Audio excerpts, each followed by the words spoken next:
counter sat a toaster oven scorched to a spotty black by a succession of frozen food brush fires.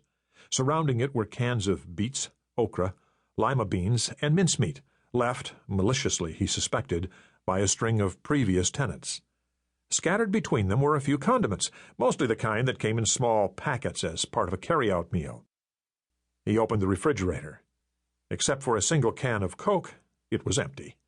He briefly considered the vodka-cola combination, but knew that the soft drink would be considerably more valuable as an antidote the next morning. A search of the envelope-sized freezer revealed a single, empty ice tray containing only a spiky coating of blue frost. He fanned out the packets on the shelf and decided against adding the contents of a clear plastic container of earth-brown soy sauce. Then, noticing an almost full bottle of Tabasco sauce, he took it back to the desk and carefully shook out a single drop into his drink. After swirling it briefly, he could see that the vodka's color hadn't changed enough to affect its taste. Another 4 drops were added with some precision. Stirring the mixture with his finger, he sipped it cautiously. Then, gently, as if 1 drop too many might cause an explosion, he tapped in a 6th and tasted it again. It wasn't good. But with as much scrutiny as he allowed himself to examine anything these days, he reasoned that Tabasco would neutralize any undisclosed groundwater ingredients that the great state of Texas had failed to require Pistol Pete to list on his label. He fired back another mouthful. Although it had an old-fashioned medicinal repulsiveness, he decided he liked it. Unlike almost everything else in his increasingly disobedient life, the drink provided its own penance, something an Irish Catholic found illogical and therefore perversely reassuring. That was one of his favorite things about alcohol. Its slow, steady warmth never failed to provide a sanctuary from the endless drudgery of logic. At the far end of the room lay his border collie, its face evenly cleaved, one half black, containing a brown eye, the other side white, its eye a frosty blue. The animal's chin rested comfortably between mottled gray paws. Holding up his glass in the direction of the disinterested dog, Kincade let his voice resonate with clear, unarguable authority. "Congratulate me, B.C. Bastardizing something as inferior as Pistol Pete's handcrafted vodka has qualified me for permanent membership in the ranks of the great unwashed."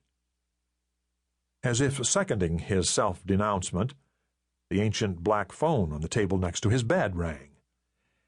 If there was an upside to the decaying orbit of his life, it was that he no longer had to concern himself with the consequence of his actions. This, in turn, had a way of reducing all enemies to minor roles. And phone calls, all phone calls, had become enemies. Not once since moving into the motel had the device been the bearer of good news.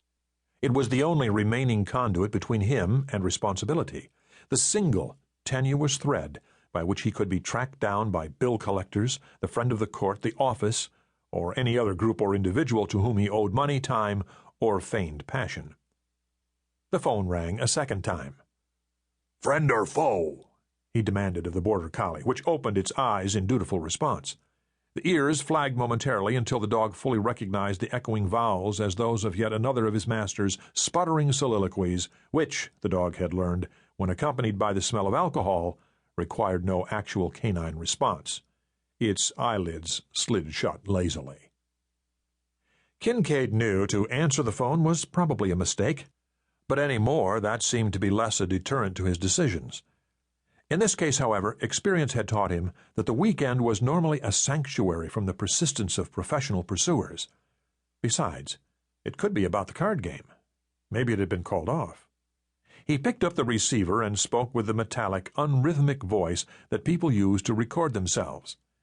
"This is Special Agent Jack Kincade. I'm sorry I'm not in right now, but my 108 minutes of paid overtime for the day have expired. You can reach me Monday at 8:15 a.m. If you wish to leave a message, I'll be sure to ignore it until then." "Sorry, Jack. Bill Chapman told me to call and give you this." It was Tom Reedy, the bureau night clerk. He'd been with the FBI for 5 years. During that time, he had used his employment to fund law school and had recently graduated.